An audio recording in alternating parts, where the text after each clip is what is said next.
Планината Стъргач, известна още като Стъргач планина, е планина в югозападна България, разположена в южната част на област Благоевград. Най-високият връх на планината е Голак. Планината е част от Рило-Родопския масив и е разположена между долините на реките Места на изток и Струма на запад.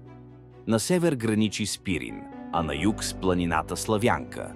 Планината Стъргач има стръмни склонове. Изградена е от метаморфни скали, предимно гнайси и шисти. Климатът е преходен от средиземноморски към умерено континентален, с студена зима и топло лято.